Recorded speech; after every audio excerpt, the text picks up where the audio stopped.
Hi everybody, I'm Justin from Main Man Bassing. Welcome to the series, How to Use the Fish Finder. This is a series where I'm going to break down catches in the past that I used sonar to find the fish and catch them. The purpose of this series is to help or inform people who have some kind of knowledge about fish finders, how to use that knowledge and apply it on the water to hopefully catch more bass. And hopefully it's entertaining as well too. So that's the point of it. In this particular video, I'm going to focus on drop-offs. All right, drop-offs are huge. That's the series and that's this video. If you're looking for a more comprehensive video detailing step-by-step the features of a fish finder and what those fish finders are doing, I'll link a video that I made somewhere up here. All right, that video did really well. A lot of people liked it, got really, really good reviews. And that explains actually how to use the technical aspects of a fish finder. This is more of it, applying it on the water. So if you don't know anything about a fish finder, it's right there. And then come back here. All right, so if you're new to the channel, I do product reviews, fishing adventures, and how-to videos that all revolve around bass fishing in the Northeast. Love to have you as a sub, so hit the subscribe button. But let's talk about it. Drop-offs. Huge, huge, huge. You need a unit with contour maps. I just think it's essential. I would make that priority list. Priority checklist number one, when it comes to fish finders is something with a GPS contour map. Sometimes you don't have that option, but I would just try and make it a priority. It just helps out. It makes fishing so much more efficient when you know what you're looking at underneath you. All right. But I'm going to switch angles here. I'm going to bring up a contour map of a drop-off that I fish all year round and usually catch bass all year round. I'm going to talk about why I'm catching fish there all year round. All right, so here we go. So I just brought up the contour map. Really important that you have a unit with contour maps. Even if you're on a kayak, I think it's crucially important that you have an understanding of what you're fishing. But I love this drop-off right here.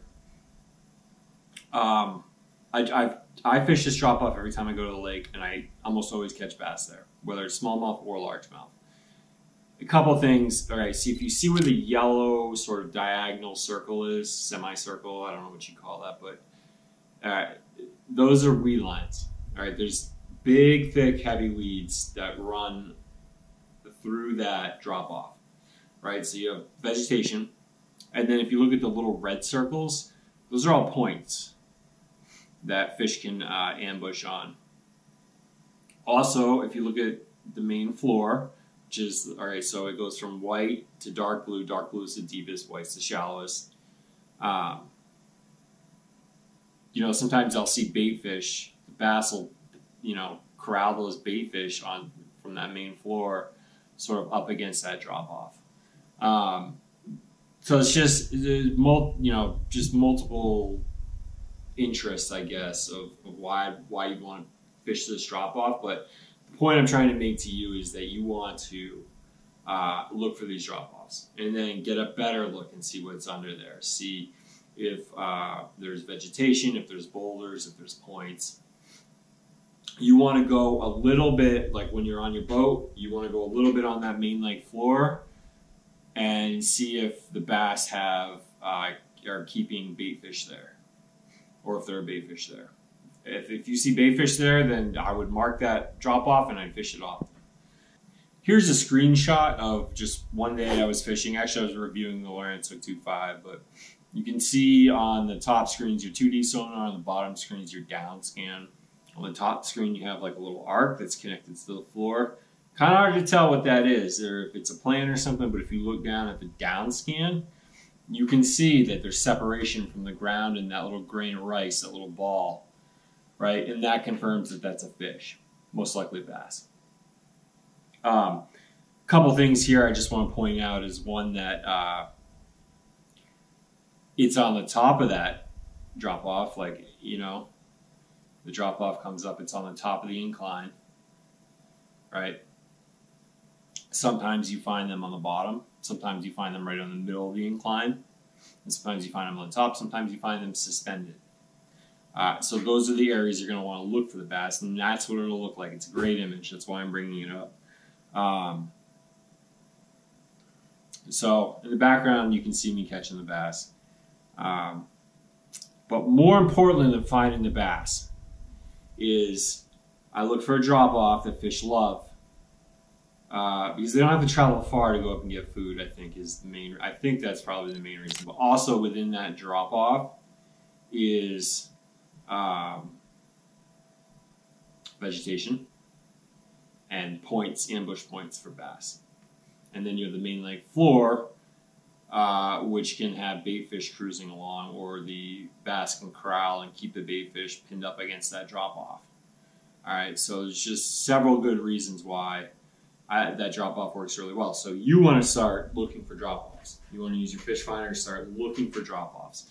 Don't worry necessarily about the bass, but you want to look at the drop offs, see what's under them, see if there's vegetation, see if there's boulders, see if there's a source of food there, is there an ecosystem there.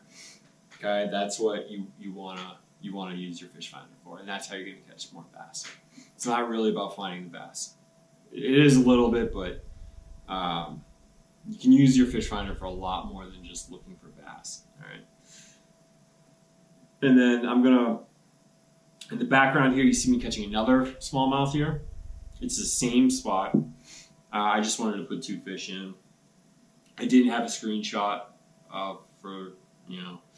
from the sonar, but I just kind of wanted to leave you with 2 bass. I don't want to just put 1 bass up there. But again, it's the same thing. I'm just reiterating the same points. The video is focusing on drop-offs, and then within that drop-off, you look for points, vegetation, bait, other bait fish there, and then focus on those areas. You might not see bass there, but come back and then see if you find bass there. Fish it thoroughly if you have all those factors on that drop-off. But anyways, that's the video. I hope you liked it. Let me know if you liked it. I'm just going to make a lot more of these shorter videos of breaking down fish I catch using sonar. So I hope it helped. Hope it gave you good perspective. Hope it was entertaining. And I hope you catch a real big bass soon. Thanks. Bye.